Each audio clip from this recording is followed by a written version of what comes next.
নমস্কাৰ, ৰূপাছ ৰেচিপি অসমীয়া জুতিলৈ আপোনালোকক স্বাগতম জনাইছোঁ এটা নতুন ভিডিঅ'ৰ সৈতে।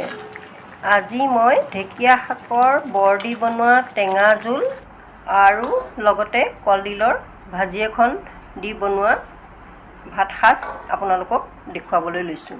প্ৰথমতে মই আপোনালোকক কলডিলখিনি কেনেকৈ ধৰণে কাটিছোঁ সেইখিনি দেখুৱাই দিছোঁ। মই ভালকৈ কলডিলটো ধুই ওপৰৰ বাকলিখিনি গুচাই মিহি মিহিকৈ কাটি লৈছোঁ। এতিয়া আমাৰ কলডিলখিনি কটা প্ৰায় হৈয়ে গৈছে। লগতে মই কেঁচা বুট কেইটামান তিয়াই থৈছিলোঁ ভালকৈ ধুই, আৰু লগতে মচুৰ দাইলটো ধুই ভালকৈ তিয়াই থৈছিলোঁ, সেইখিনিও লগতে দেখুৱাই দিছোঁ। আৰু অমিতা আৰু আলু লৈছোঁ আৰু পিঁয়াজ এটা কাটি লৈছোঁ।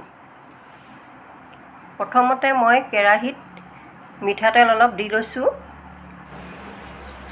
এতিয়া পাঁচফোৰণ কেইটামান দি দিছোঁ আৰু কটা পিঁয়াজখিনিও দি দিছোঁ, আৰু লগতে আদা আৰু নহৰু মই গুচাই পিহি থৈছিলোঁ সেইখিনিও লগতে দি দিম। তাৰ আগতে মই জলকীয়া এটা ভাঙি দি লৈছোঁ।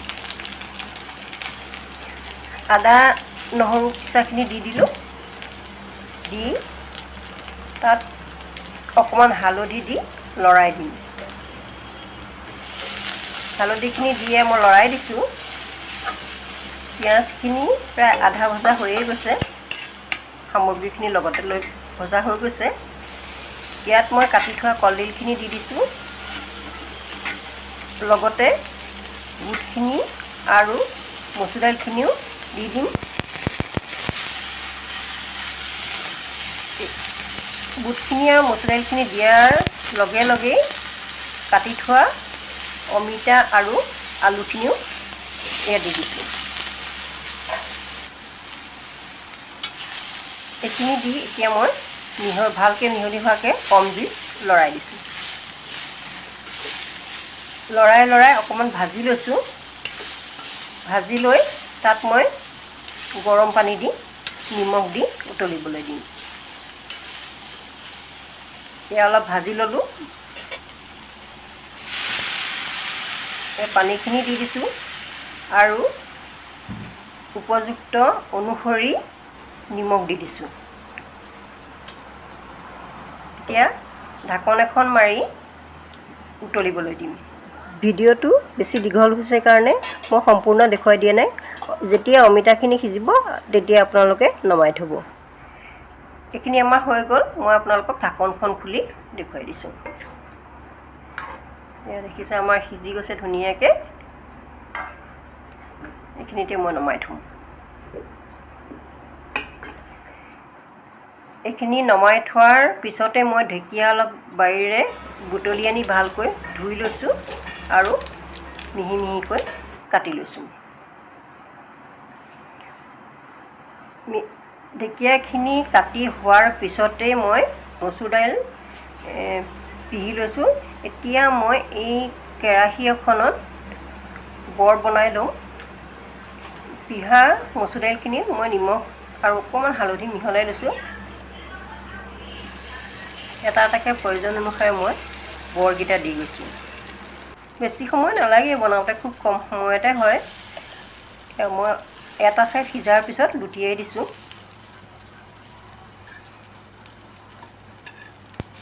এটা এটাকৈ লুটিয়াই আছোঁ মই। আমাৰ এইখিনি বৰখিনি ভজা হৈয়ে গ'ল। মই এতিয়া আপোনালোকক কাঢ়ি দেখুৱাই দিছোঁ।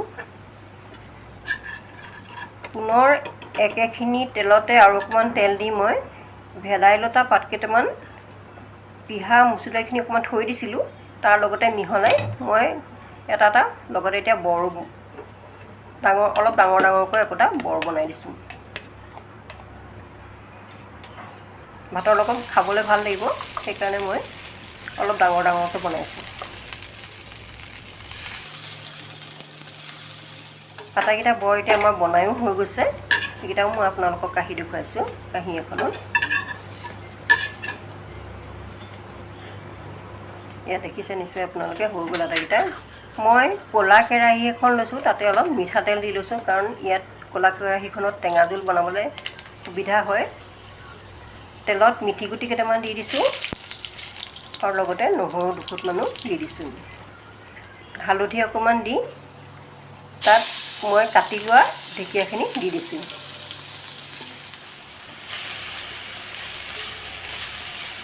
হেতাখনেৰে ভালকৈ লৰাই এতিয়া মই এই ঢেকীয়া শাকখিনি ভাজি ল'ম।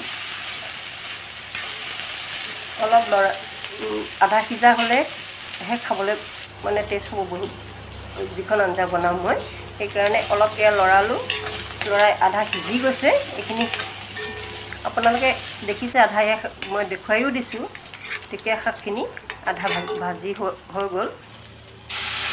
আধা ভজাৰ পিছতে মই ইয়াত প্ৰয়োজন অনুসাৰে, আজি কাৰণ মই দাইল নবনাওঁ সেইকাৰণে প্ৰয়োজন অনুসাৰে মই ইয়াত পানী দি দিছোঁ। আমাৰ মানুহকেইটাৰ জোখাৰে মই ইয়াতে পানী দি দিছোঁ আৰু বকবককৈ উতলিবলৈ দিছোঁ। এতিয়া এই উতল অহাৰ লগে লগেই মই আকৌ পুনৰ লৰাই দি তাত আগতে পানী অলপ কম হৈছিলে সেইকাৰণে মই এতিয়া আৰু অলপ পানী দি দিম।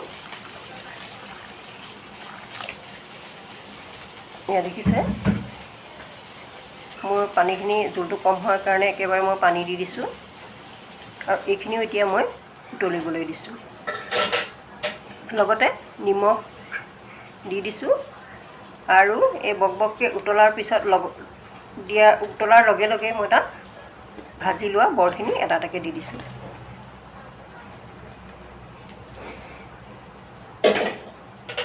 বৰখিনি দি পুনৰ এতিয়া মই আকৌ লৰাই দিম।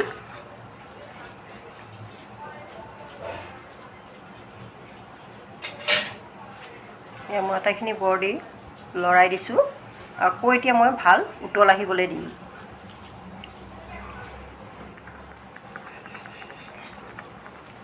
মই গোল নেমু এটা চেপি লৈছিলোঁ, সেইখিনিও মই ইয়াতে দি দিছোঁ। আকৌ পুনৰ ভাল ধৰণে উতলিবলৈ দিছোঁ।